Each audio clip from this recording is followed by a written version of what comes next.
Your Honor, I need to speak. It's urgent. Please, calm down. What is it? Your Honor, please, you have to understand. Her laugh hit the courtroom before the judge even finished looking up. Not a nervous chuckle. Not an awkward giggle. A clean, confident burst of amusement aimed like a dart at the man in the wheelchair across from her. The cameras caught it. The gallery heard it. And the bailiff's face tightened like he'd just watched someone spit on a flag. Staff Sergeant Daniel Brooks didn't react. He kept both hands on the wheel rims, posture straight, eyes forward. The left leg of his trousers was pinned neatly, empty below the knee. The right leg ended above the ankle, a polished prosthetic visible beneath the cuff. He looked like someone who'd learned long ago that reacting is a luxury. Judge Marla Keegan did react, not with shouting, not with drama. With stillness, she sat behind the bench like a locked door, expression composed, gaze fixed, patience officially over. The kind of judge who doesn't need a gavel to quiet a room because her silence does it for her. Double quotes, Miss Crow. Judge Keegan said, voice calm enough to be dangerous. What exactly is funny? Vanessa Crow, plaintiff, mid-30s, immaculate hair. Expensive bag set beside her chair like it had rights, tilted her head with fake innocence. Nothing, she said, still smiling. I didn't expect the whole... She gestured toward Daniel's chair. Presentation. The gallery shifted. Someone inhaled sharply. Daniel's jaw tightened for half a second, then relaxed again like he refused to give her the satisfaction. Judge Keegan's eyes narrowed behind her reading glasses. You're suing him for money, but you're laughing at him. Vanessa shrugged. I'm suing him because he damaged my car. I'm not required to, pretend he's a hero? Daniel finally blinked slowly, controlled, as if counting to 10 inside his own head. Judge Keegan leaned forward.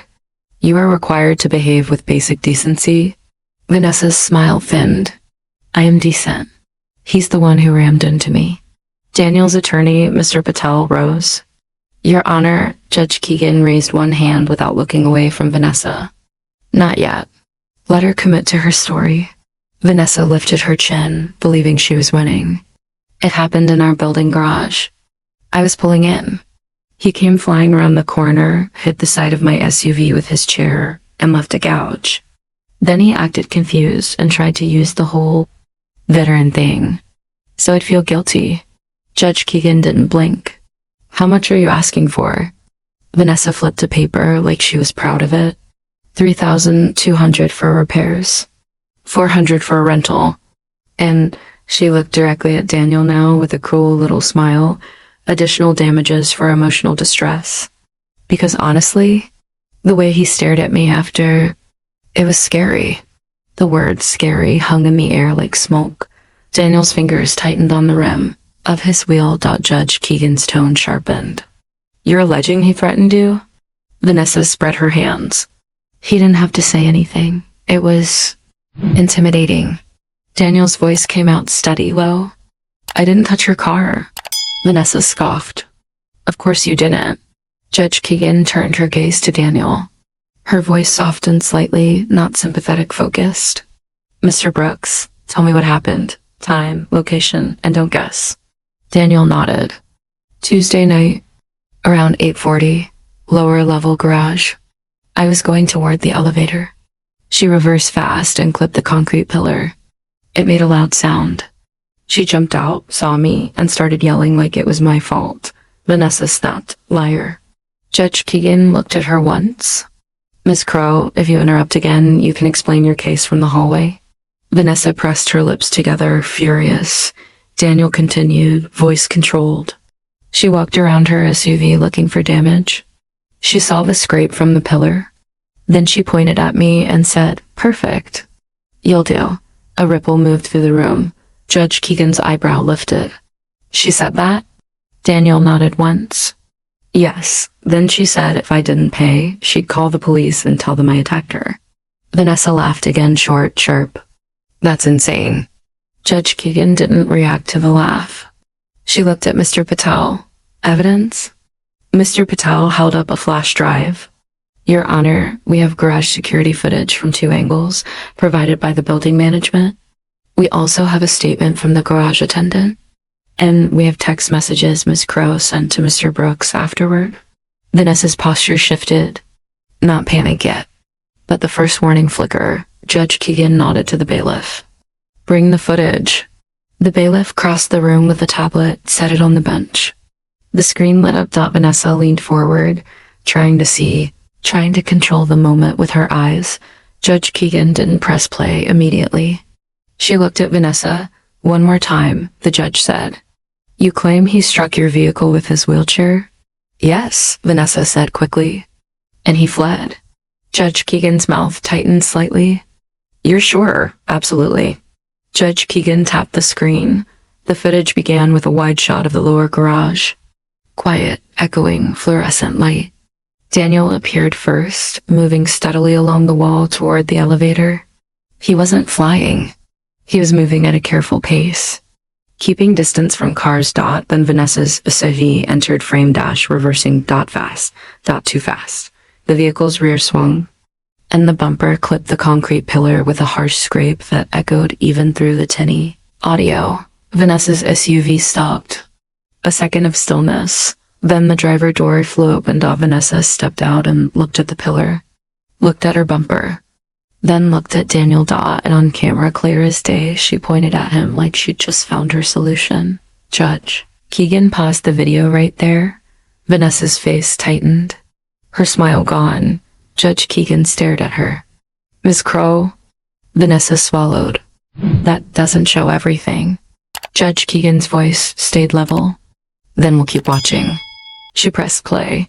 Vanessa marched toward Daniel, waving her arms. Daniel stopped, hands off the wheels, calm posture. He didn't lunge. He didn't move toward her. He didn't even roll forward. Vanessa stepped around him dramatically, bent down near the side of her SUV like she was checking the damage. Then her hand disappeared, briefly behind the back tire area. Mr. Patel's voice cut in. Your Honor, pause there. Judge Keegan paused. What are we looking at? Mr. Patel spoke clearly. That's where the key marks begin. The repair estimate notes a fresh, linear scratch pattern consistent with a sharp object like a key dragged along the panel. Not a wheelchair impact.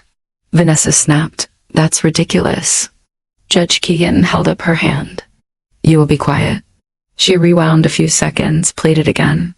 Vanessa's hand movement was subtle but suspicious, too close to the paint, too deliberate.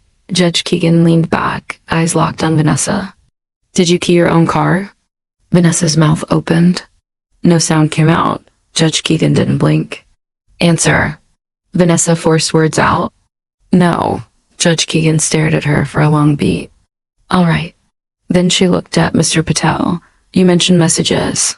Mr. Patel handed up printed text. Judge Keegan read silently at first. Her face didn't change, but the air did. Then she read out loud. Send $2,500. Tonight, and I won't make this a problem. The courtroom went still. Judge Keegan turned the page. People always believe a woman who looks scared. Don't be stupid. Vanessa's hands started shaking at the edge of the table. Judge Keegan looked up. Miss Crow, you didn't come here for repairs. Vanessa's voice cracked. That's out of context. Judge Keegan's reply was quiet. Context is for misunderstandings. This is extortion. Vanessa's eyes darted toward her attorney like he could pull her out of the hole. He didn't move. Judge Keegan set the papers down carefully. Before I proceed, I want building management statement. The bailiff handed her another envelope. Judge Keegan opened it, scanned a paragraph, then paused, just paused long enough for suspense to fill the room. Then she looked directly at Daniel. Double quotes, Mr. Brooks. She said, Did you know your name has been circulating online this week? Daniel blinked. What? Judge Keegan's voice lowered. In a fundraising post. With your photo. Your uniform. Your injuries. Daniel's face changed confusion first, then something colder. Vanessa whispered, No. Judge Keegan held up the paper. Because someone created a donation campaign titled, Help a Wounded Veteran Replace His Wheelchair. Daniel's throat tightened. I never made that. Judge Keegan's eyes locked on Vanessa. Neither did he. The courtroom went silent again, this time with a different kind of fear. Judge. Keegan set the paper down like it weighed more than it should. Miss Crow, she said, we're about to discuss something much bigger than a scratch on your SUV. And Vanessa, who had walked in laughing, finally looked like she understood one terrible truth. The judge wasn't just watching her story collapse. The judge was about to find out what she did with the pieces. Asterisk Daniel didn't blink much after that. Not because he wasn't affected, because he was trying to stay steady.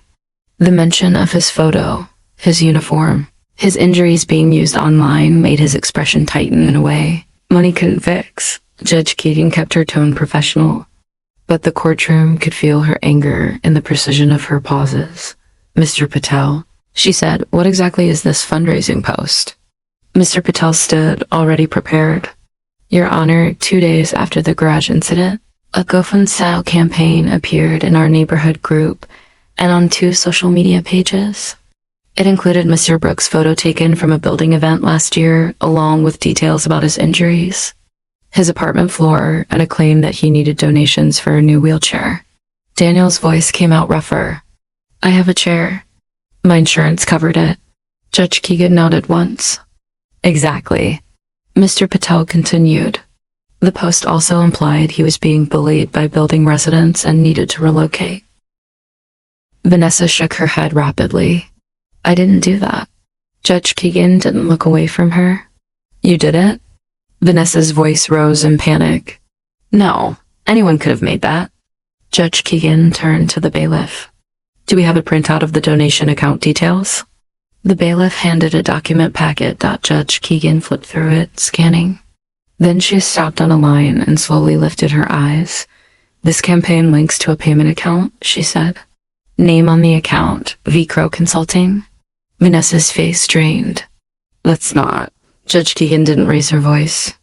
Miss Crow, do you own V. Crow Consulting? Vanessa swallowed hard. Yes, but Judge Keegan cut in. Then the campaign proceeds were going to you. Vanessa's attorney finally stood, looking like he'd aged 10 years in 10 minutes. Your Honor, I was not aware of any such campaign. Judge Keegan didn't even glance at him. That's apparent. Vanessa snapped, desperate. I was trying to help him. Daniel turned his head slightly, disbelief sharpening. Help me? By using my picture without permission? Vanessa's eyes flared with tears, but the tone stayed defensive. You don't understand how it looks. People see a veteran, they want to contribute. I thought it could benefit you. Judge Keegan's voice went cold. You thought you'd benefit. Vanessa slammed her palm lightly on the table. No, this is being twisted. Judge Keegan leaned forward. Miss Crow, you accused him of attacking your car. The video shows you hit a pillar. Then you were caught on camera reaching near the scratch line. Then you messaged him threats. And now we have a fundraising campaign using his identity with money routed to your business account. She paused, letting each piece settle like a weight. What part of this do you want me to believe is coincidence? Vanessa's lips trembled. She looked at Daniel and tried to pivot into offense like she always did when cornered. He's not innocent, she said. He plays the veteran card. He gets special treatment. Everyone feels sorry for him. Meanwhile, people like me who actually work get stuck dealing with his attitude. Daniel's eyes lowered. His voice stayed quiet. My attitude is me trying to make it through the day. Judge Keegan's gaze sharpened. Miss Crow, stop talking about veterans like they're a marketing strategy. Mr. Brooks is not a brand. He is a person. Vanessa scoffed weakly. Whatever. Judge Keegan turned to Daniel. Mr. Brooks, has Miss Crow ever approached you before this garage incident? Daniel hesitated. Yes. Vanessa's eyes widened like she thought that would save her. Say it, tell her. Daniel continued anyway, steady. 2 months ago, she knocked on my door, said she was organizing a building charity spotlight, asked if I'd share my story. She said it would be good for community engagement. Vanessa jumped in. It was a nice thing. Daniel looked at the judge. She asked for photos. I said no. She asked for my service records. I said no. She got annoyed. Mr. Patel added, and shortly after, she posted in the building group that Mr. Brooks was unfriendly and ungrateful. Vanessa's mouth tightened. I didn't say ungrateful. Mr. Patel held up a printout. You did. Word for word. Judge Keegan took it and read silently. Then she looked at Vanessa again. You didn't get what you wanted from him, Judge Keegan said. So you found another way to use him. Vanessa's voice cracked. That's not fair, Judge Keegan replied. It's accurate. She turned back to the garage footage. Continue. The video resumed. Vanessa was standing near the rear passenger panel. Her hand moved again, short, repetitive strokes. Then she stepped away quickly, lifted her phone, and filmed herself with an exaggerated, shaky breath. The audio from her phone, recording picked up by the security mic, caught a few words. Attacked me. I'm shaking. I don't feel safe. Daniel didn't move in the footage.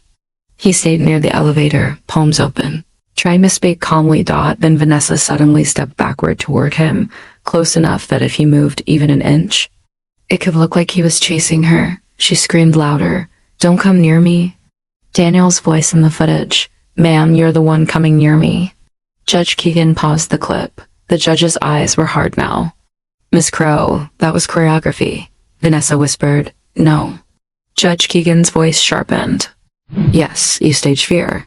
Vanessa began to cry, but the tears looked more like panic than remorse. I was scared. Judge Keegan didn't soften. You were brave enough to approach him, brave enough to threaten him, brave enough to post his apartment information online. But the moment you need sympathy, you become scared.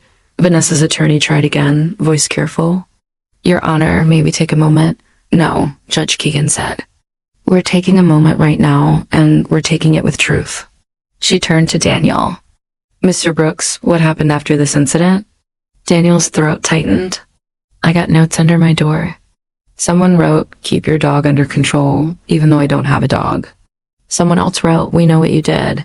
The gallery murmured. Daniel continued, voice steady but strained. I stopped going to the gym in the building because people stared. I started ordering groceries so I wouldn't have to be in the garage. I've done deployments. I've done rehab. But the feeling of being watched like a threat, he swallowed, eyes flicking down, that's a different kind of tired. Vanessa's sobbing got louder. Judge Keegan looked at her. You did that? Vanessa shook her head rapidly. I didn't mean, Judge Keegan cut in. Meaning is not magic. It doesn't erase consequences. Mr. Patel spoke. Your Honor, there's one more piece. The repair estimate she submitted. Vanessa's face snapped up. That's legitimate. Mr. Patel held up the paper. It's from Crow Auto Restorations. Judge Keegan's eyebrow lifted. Related? Mr. Patel nodded. Her brother owns it. The phone number on the estimate goes to her personal line. Vanessa's attorney slowly sank back into his chair, defeated. Judge Keegan took the estimate and stared at Vanessa. So the damage amount was controlled by you too? Vanessa's voice became small, almost childlike. I just needed help. Judge Keegan's eyes narrowed. Help with what? Vanessa hesitated. That hesitation told the judge everything. There was a motive. Vanessa hadn't admitted. Judge Keegan leaned forward. Miss Crow, I'm going to give you one final chance to be honest before this turns into something you can't charm your way out of. Vanessa's hands shook on the table. The bailiff approached quietly with a new envelope and handed it to the judge. Judge Keegan opened it, scanned it, and her expression changed again, this time not anger. Disgust. She looked up at Vanessa.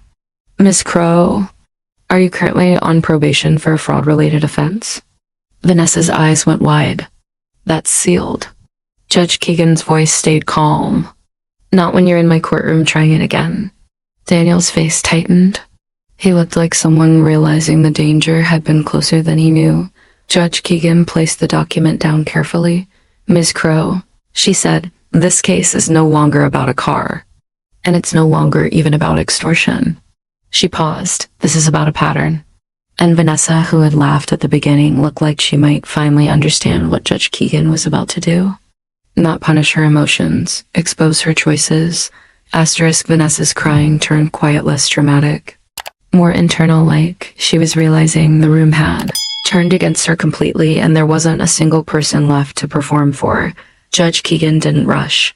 She let the silence stretch until Vanessa's breathing was the loudest thing in the courtroom. "Ms. Crow," the judge said, "probation, fraud-related, yes or no?" Vanessa swallowed hard. "Yes." The gallery reacted, hushed murmurs, heads turning. Judge Keegan's tone didn't change. "What was the offense?" Vanessa looked down. I misrepresented donations for a nonprofit event." Daniel's fingers tightened on his wheel rims again. His voice was quiet, but it cut. "So you've done this before?" Vanessa snapped up, defensive.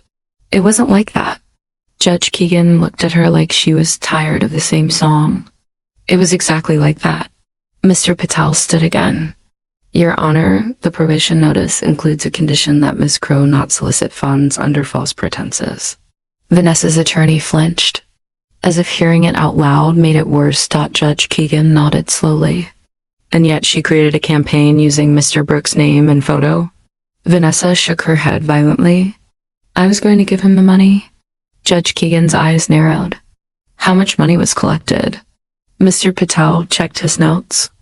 "As of this morning, Your Honor, $1,740. Daniel stared ahead, jaw locked. "People donated thinking it was me?" Judge Keegan's voice hardened. "Yes, and that is identity-based fraud."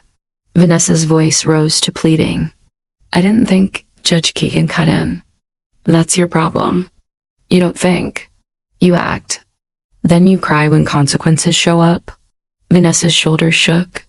"I'm not a monster." Asterisk Judge Keegan didn't soften. "No one said you were. Monsters don't need excuses. People do." She turned to Daniel. "Mr. Brooks, did Miss Crow ever directly ask you for money?" Daniel nodded. "Once. She saw me in the lobby a month ago. Said she was behind on rent. Said she was in a tight spot." Vanessa's attorney shot her a look warning. Daniel continued. "I said no. I told her I'm on a fixed disability income and I have therapy bills." Vanessa whispered, "You didn't have to say it like that." Daniel's eyes finally lifted, direct. "Like what? Like it was true?" Judge Keegan's gaze stayed on Vanessa. "So she asked you for money, you refused, and later she approached you for charity spotlight content? You refused. And then we have a staged garage incident and an extortion attempt." She paused. "That's not random. That's escalation." Vanessa's lips trembled. "I was desperate." Judge Keegan nodded once. "Desperation explains behavior. It doesn't excuse it." Mr. Patel spoke again. "Your Honor, we also have testimony from the building's garage attendant, Mr. Alvarez." The bailiff brought in the written statement. Judge Keegan read it, then looked up. Double quotes. "Mr. Alvarez states he heard Miss Crow say, quote, 'This is perfect. I'm not missing my vacation because of some broke guy.'" Vanessa's face went bright red. "He's lying." Judge Keegan's voice stayed calm. "He's an employee with no incentive to lie. You are a plaintiff already caught lying." Vanessa's attorney leaned toward her, whispering harshly, "Stop talking." Vanessa ignored him and blurted, "Why is everyone protecting him?" Daniel's expression changed, hurt flashing, then controlled again. Judge Keegan replied, "No one is protecting him. The evidence is..." She tapped the garage footage file. "You, Miss Crow, are being undone by your own actions." Vanessa shook her head, crying harder. "I didn't know it would get this big." Judge Keegan leaned forward slightly. "It gets big when you involve the internet. When you label someone a predator. When you publish apartment numbers." Vanessa froze at the word predator. "I never called him." Judge Keegan lifted the screenshot again. "You wrote, 'Watch out for him. He gives predator vibes.'" Vanessa's mouth opened, then closed. Judge Keegan's voice went colder. "Do you understand what that could do to a man living alone? A man with a disability? A man with a uniform in his closet and trauma on his back?" Vanessa whispered, "I was angry." Judge Keegan replied, "Anger is not a license." Daniel's attorney stood. "Your Honor, Mr. Brooks requests a civil restraining order and removal of all posts, plus damages for defamation." Judge Keegan nodded. We'll get there. Then she looked at Vanessa.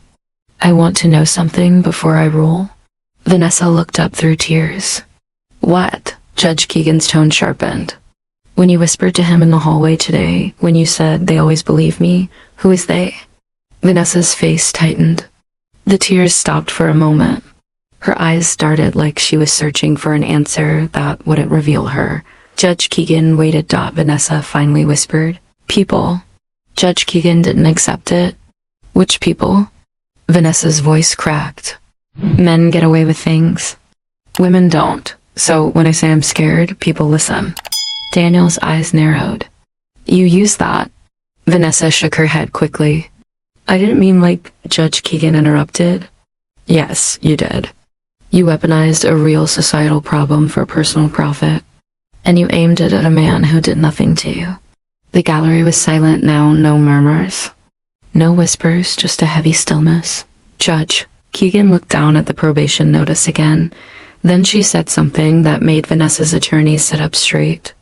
Alarm flashing across his face. Ms. Crow, Judge Keegan said, I am required to report certain conduct when it appears a probation condition has been violated. Vanessa's breath caught. No, please. Judge Keegan held up a hand. Not an argument.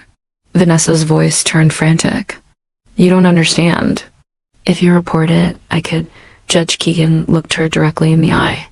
Go back to court, yes. Vanessa's shoulders shook violently now. I can't. Daniel watched her, conflicted like part of him understood panic. But not this kind. Judge Keegan's voice stayed controlled. Then you should have stopped before you made this your plan. Mr. Patel stepped forward. Your Honor, there is one more thing we need to introduce, something we held back because it's sensitive. Judge Keegan's gaze sharpened. What is it? Mr. Patel held up a printed email chain.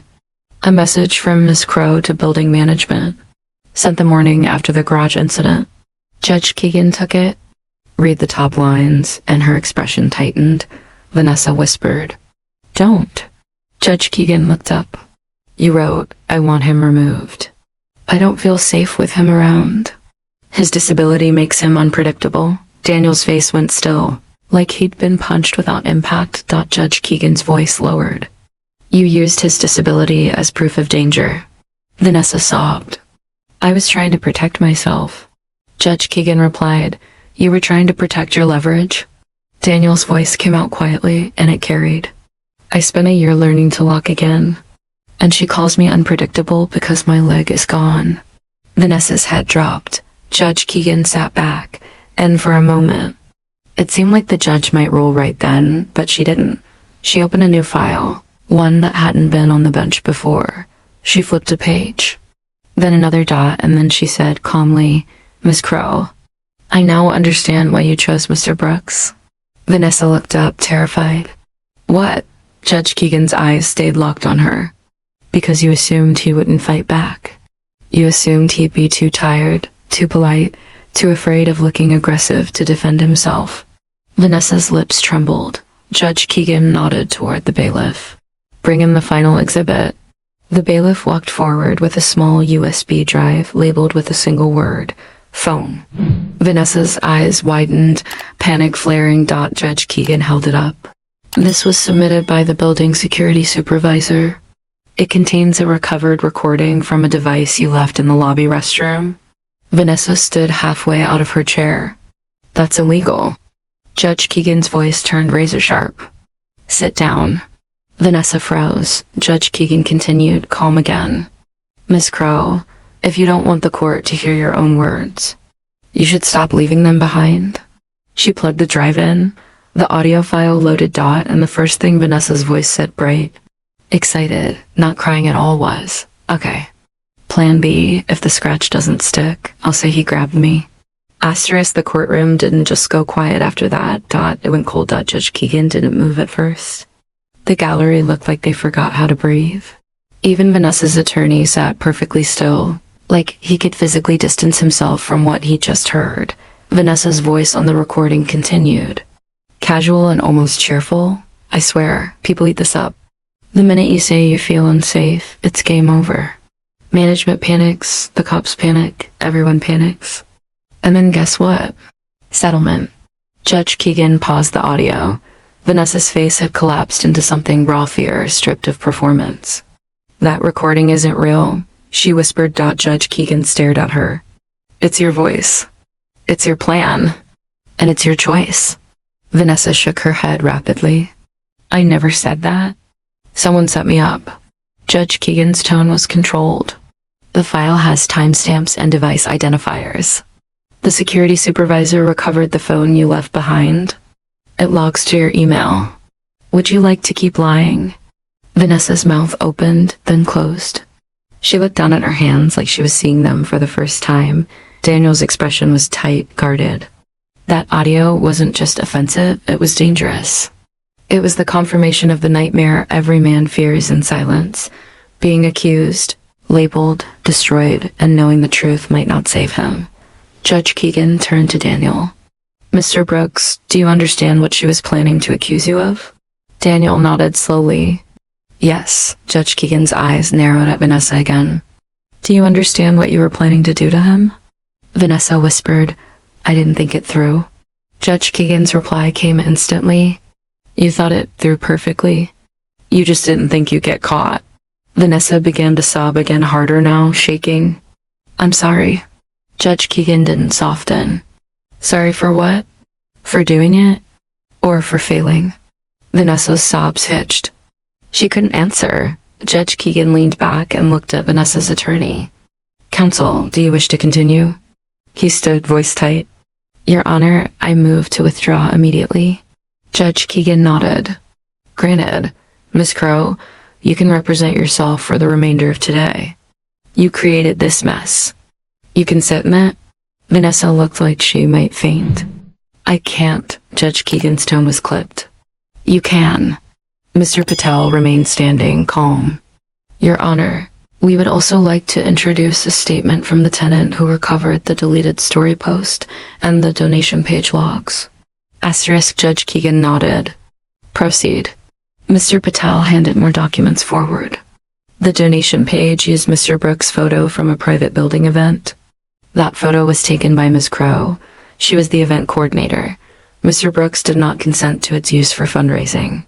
Daniel swallowed hard. That was the day my mom visited.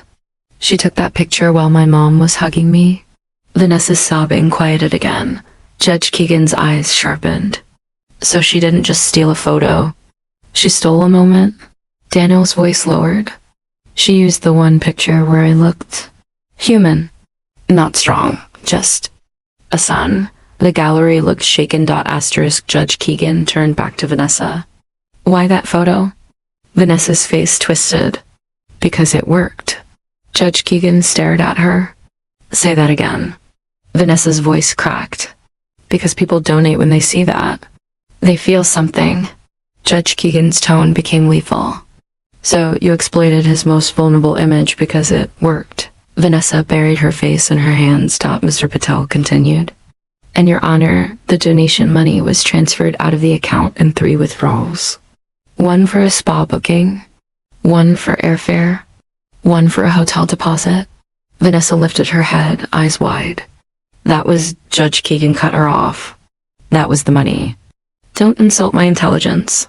Vanessa's entire posture collapsed now, not proud anymore. Just small. Cornered. Judge Keegan leaned forward, voice slightly quieter. Miss Crow, I'm going to ask you something, and I want the truth. Vanessa nodded frantically. Okay, did you ever intend to repair your car? Judge Keegan asked. Vanessa's throat worked. No, the admission hit hard. Judge Keegan nodded once. Good, progress. Then, did you ever intend to repay Mr. Brooks if you got a settlement? Vanessa whispered, no. Daniel closed his eyes briefly, pain flickering. Not because of the money. Because of what it meant. He'd been chosen as prey. Judge Keegan's gaze didn't waver. Did you ever intend to stop after this? Vanessa hesitated. That hesitation was everything. Judge Keegan sat back, exhaled slowly. Mr. Brooks, you requested a restraining order and damages. Is that correct? Daniel nodded. Yes. Judge Keegan's voice softened slightly toward him. Do you want to speak before I rule? Daniel swallowed. Just one thing? Judge Keegan nodded. Daniel looked at Vanessa. His voice was calm, but it carried exhaustion. When I came home from deployment, I didn't want pity, he said. I wanted normal. I wanted to take an elevator without someone treating me like a story. He paused. She didn't just try to take money. She tried to take my safety, my name, my place in my own building. Vanessa cried quietly, but she didn't deny it anymore. Daniel continued. And the worst part? I knew if she said the wrong thing, someone would believe her. Because I'm big. Because I'm a man. Because I'm a veteran. And everyone thinks veterans are either heroes or threats. She picked whichever one made her money.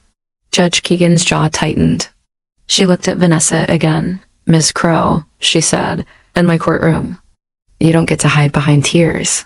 Vanessa whispered. I'm trying to change. Judge Keegan replied. You're trying not to be reported. Vanessa flinched. Judge Keegan reached for her pen and began writing slowly. Deliberately. Vanessa watched the judge's pen like it was a countdown. Judge Keegan then looked up. I'm ready to rule. Vanessa's breath caught. Judge Keegan lifted her eyes to the gallery briefly. Then back to Vanessa. This court finds, she began, that the plaintiff filed a knowingly false claim. Vanessa's face tightened, bracing. Judge Keegan continued.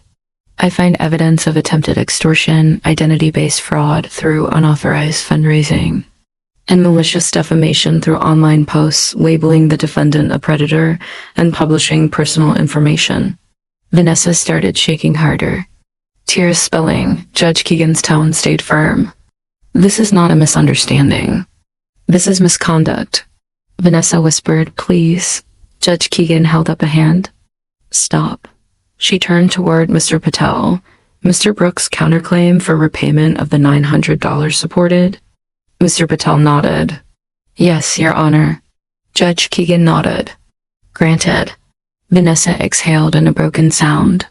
Almost a sob. Then Judge Keegan's eyes sharpened again because she wasn't done. And Miss Crow, she said, voice calm and final, you are going to learn today that court is not a stage. It's a record. She paused, letting that line land, and records. Follow you. Vanessa looked up, terrified, as Judge Keegan reached for the gavel, not to end the case, but to begin the consequences. Asterisk. Judge Keegan didn't slam the gavel. She didn't need theatrics. Her authority was already sitting heavy on everyone's chest. She looked directly at Vanessa. Miss Crow, judgment is for the defendant. You recover nothing. Not a cent. Vanessa's lips trembled. But my car, Judge Keegan cut in. Your car hit a pillar. The video shows it. Your claim was false. Vanessa collapsed back into her chair, shoulders shaking. Judge Keegan turned to the counterclaimers. Mr. Brooks is awarded $900 for the unpaid loan you accepted and never repaid. Vanessa whispered, okay. Judge Keegan didn't soften. In addition, based on the documented harassment, attempted extortion, and reputational harm, I am awarding Mr. Brooks $5,000 in damages. Vanessa's head snapped up. $5,000? Judge Keegan's gaze didn't move. Yes, and you will pay it. Vanessa began crying harder. I don't have that. Judge Keegan replied, then you shouldn't have tried to make money by destroying someone else. She picked up another sheet. A civil restraining order is granted. No contact. No indirect contact. No posts. No messages through neighbors. No accidental run-ins in the garage. Vanessa nodded frantically through tears. Fine, fine. Judge Keegan's voice went colder. You will remove every post, every comment, every message where you implied Mr. Brooks was dangerous or predatory. Within 24 hours, you will provide proof to the court. Vanessa wiped her face. I will. Judge Keegan paused, then said the part that made Vanessa's breathing stop. And because you are currently on probation with restrictions against fraudulent solicitation, Judge Keegan continued, I am referring this matter to your probation officer and to the district attorney for review. Vanessa shook her head violently. No, please don't. Judge Keegan's voice stayed flat. You do not get to please your way out of a pattern. Vanessa's sobbing became frantic. I'll pay him back. I'll apologize. I'll do anything. Judge Keegan leaned forward slightly. You should have done the right thing when it was small. You chose to make it big. Daniel sat still, eyes forward. The verdict wasn't making him smile. It was giving him room to breathe. Judge Keegan looked at Daniel. Mr. Brooks, is there anything you want from this court besides money and a no-contact order? Daniel hesitated. Yes, Judge Keegan nodded. What is it? Daniel's voice was steady. I want her to stop using people's pain as a ladder. Vanessa cried quietly, face in her hands. Judge Keegan looked at Vanessa. You heard him. Court can order payment. It can order distance. It can refer crimes. But it cannot force character. Vanessa looked up, mascara streaked, voice broken. I'm not. This isn't who I am. Asterisk. Judge Keegan's reply was calm. It is who you were willing to be. Daniel finally turned his head slightly toward Vanessa, not kind. Not cruel, just honest. I'm not your father, he said quietly. Vanessa's face tightened like the words hit a bruise. Daniel continued, voice low. I'm not your enemy. And it wasn't a problem you needed to solve. Vanessa whispered, I know. Daniel looked back to the judge. That's all. Judge Keegan nodded once, almost respectfully. All right. She lifted her gavel again. Miss Crow, you came into court laughing at a man's disability. You tried to turn him into a villain because you assumed your fear performance would be more valuable than his truth. Vanessa's shoulders shook. Judge Keegan continued. Today your own words exposed you. The video exposed you. The messages exposed you. And the fundraising scheme exposed you. She paused. You will pay. You will stay away. And you will answer to the system you tried to manipulate.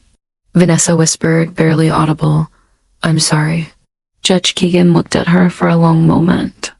Save your apology for a therapist.